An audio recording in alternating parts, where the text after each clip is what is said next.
No peace! No peace! No peace! Hello, my name is Margaret Adele, and here I am breaking my no TBRs rule twice in a row, and I will be breaking it again in a week. But this is one that was really, really important, and I knew I wanted to read these books for a while, these anti-racism books, but I also didn't just want it to be me talking alone because it felt like I would be talking over people. And then while I was at a Black Lives Matter protest last night, I was like, duh, I can get footage of other people who have a bigger say in this saying things. It doesn't have to just be me talking. So throughout this video, you will see snippets from speeches and moments in the protest that I went to. It ended very peacefully, mostly because there weren't really any cops there. And also they were very careful to be like, hey, white people, if you see someone acting up, it's your job to take them down. So, I mean, I was kind of like ready, even though I'm a cinnamon roll. But, so this is my anti-racism TBR. The 3 books that I'm going to read to educate myself, they're not going to be the only 3 books that I read, but I don't work over the summer, so I gotta kind of be careful with how much money I spend. And right now, it is actually getting way harder to find these kinds of books, which is a fantastic problem to have. By the way, the fact that there are so many people looking to educate themselves that these anti-racism books are flying off the shelves and going out of stock is absolutely fantastic. I feel like if we can keep the momentum going and keep pushing beyond when the trend starts to die, we can affect real change.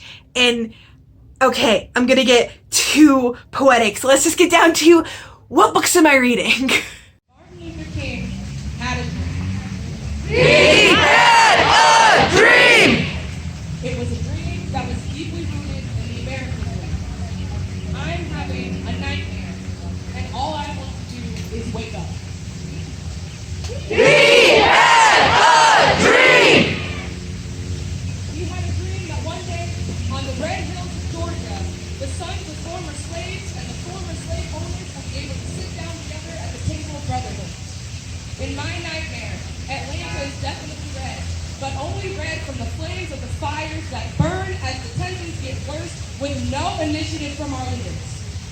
They are fueled by a deep-rooted lack of understanding. We are not your enemy. We just want better. He had a dream!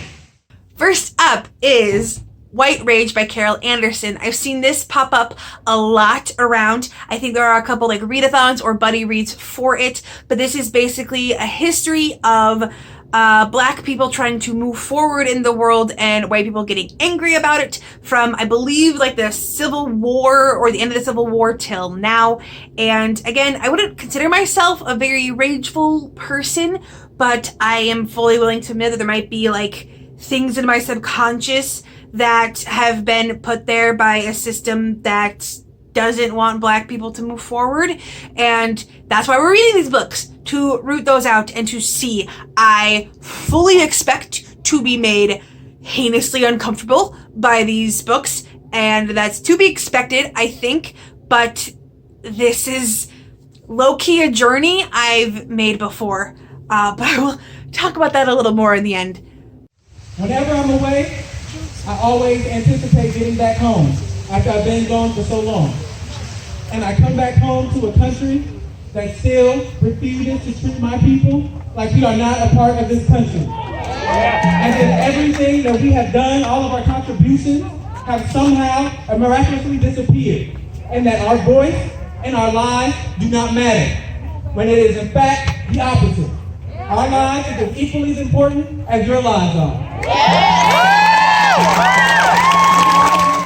Up next is the book White Fragility, Why It's So Hard for White People to Talk About Race by Robin DiAngelo.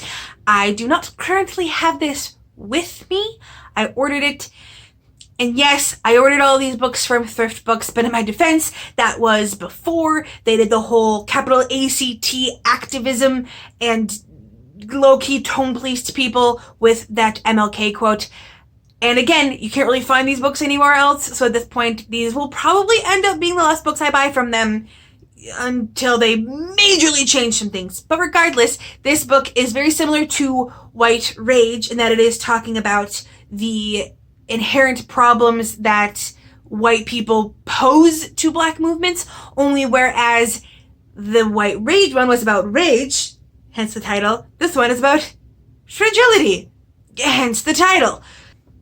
Basically, this is again meant to be something that'll make you uncomfortable, but will also help to break through why white people feel so uncomfortable talking about race, why it becomes this big issue, why they have knee-jerk reactions, why we have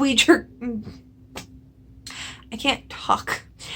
Anyway, so this again is going to be one to make me uncomfortable. I am expecting it. I do not have it yet, and these books will probably be mixed in with all the other books I am reading over the month of June because there's a lot, and also I feel like, pausing in my deep dive into anti-racism with some queer books will help to keep me from spiraling because again, there's still a pandemic going on. I still got some own stressors, but I want to learn, so I am going to do my best to learn from these books. I might even take notes. I love taking notes. It's one of my favorite things. So I'll maybe do that and keep them separate somewhere for myself, but that is also one of the very, very serious ones that I'm looking into. And again, it's one of the ones that I've seen talked about a lot online. Again and again and again. Baby, yes. I'm tired. We tired. Yes. God. Sick and fucking tired. But you know what? I'm going to tell you something. Black people, we've been through slavery, Jim Crow, segregation, etc. But you know what? Guess what? We're still here!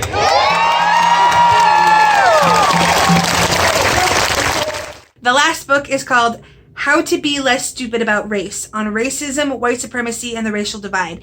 And this one, the synopsis talks about how it seems to be a little bit more lighthearted than the other two, judging by its marketing, the cover, the synopsis, and all that. And that's kind of why I'm ending with it.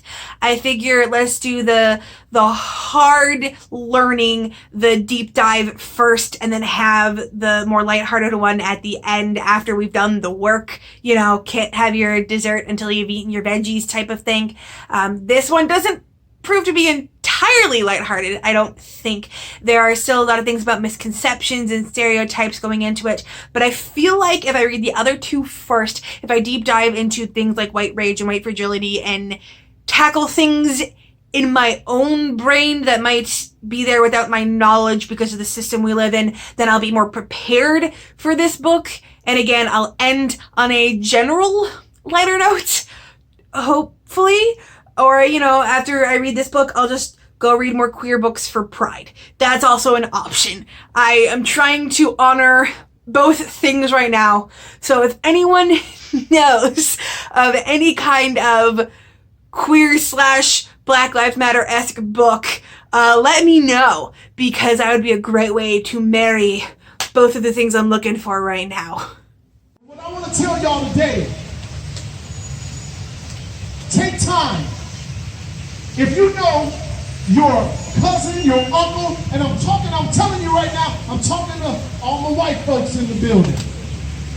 You can laugh at that, it's okay. It's okay.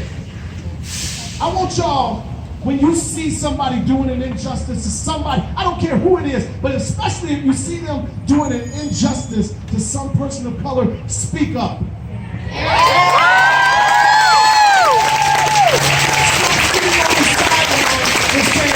That's just my uncle and that's just the way he is.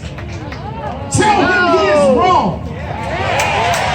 Tell him that is wrong. There are also a couple other books, fiction books, that I'm looking into, some things that I've asked for from my library, but I'm not going to go into too much depth with those here. If I do end up doing a non-fiction version of this TBR, I might do a video, but more than that, I feel like in this